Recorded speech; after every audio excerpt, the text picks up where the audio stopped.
Flat Earth Proof 7. Down South.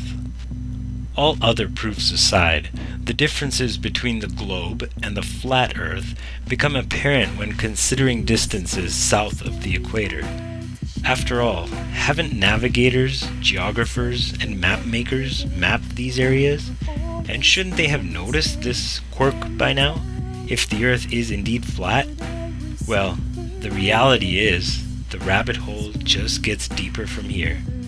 So, to begin, the distance between Sydney, Australia and Nelson, New Zealand, on the ball Earth, given their coordinates and sparing you the spherical trigonometry, should be 1,310 miles. But the Australian Handbook, Almanac Shippers and Importers Directory states the measured distance as being 1,550 miles, which is a full 18% longer. And while on the ball Earth model, Antarctica is said to be a continent of ice situated at the bottom of the ball from 78 degrees south latitude, it should therefore not have a perimeter greater than 12,000 miles. However, early explorers like Captain Cook and James Clark Ross, in attempting to circumnavigate Antarctica, took 3 to 4 years to do so, and clocked in the distance traveled at 50 to 60,000 miles. That's twice the circumference of the equator. But the real proof for the flat Earth map is in the flight paths. On the ball Earth, several flights would have their shortest, quickest, and straightest path over or around the Antarctic continent. But instead, these flights take all manner of tangential detours, crossing into the northern hemisphere to refuel. Their reason? Antarctica's too cold, they claim. Well, I'm not buying it. When they claim there are bases with working machinery set up all over Antarctica.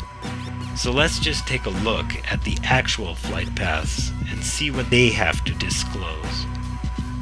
One flight that should be a simple 11-hour shot across the Indian Ocean is from Johannesburg, South Africa to Perth, Australia. However, this flight takes a detour north, stopping in either Dubai, Hong Kong, or Malaysia to refuel, for a total flight time averaging over 18 hours. This ridiculously wayward detour is frustrating to say the least, but on the flat Earth map starts to make sense. Another quick and easy flight, you would think, is from Johannesburg to Santiago, Chile. While an easy 12-hour flight below the Tropic of Capricorn is to be expected, instead, every flight crosses the equator to refuel in Senegal, all the way near the Tropic of Cancer, for a total flight time of 19 hours. Though it doesn't make sense on the globe, as you can see it fits perfectly on the flat Earth map. A third flight from Johannesburg is to São Paulo, Brazil, which should be a direct 10-hour flight across the 25th degree south latitude. But instead, every flight crosses into the north to stop in London to refuel, making the total flight time 24 hours. From Santiago, Chile to Sydney, Australia, a straight 15-hour flight across the South Pacific is expected, despite refueling options in either New Zealand or any island in the South Pacific.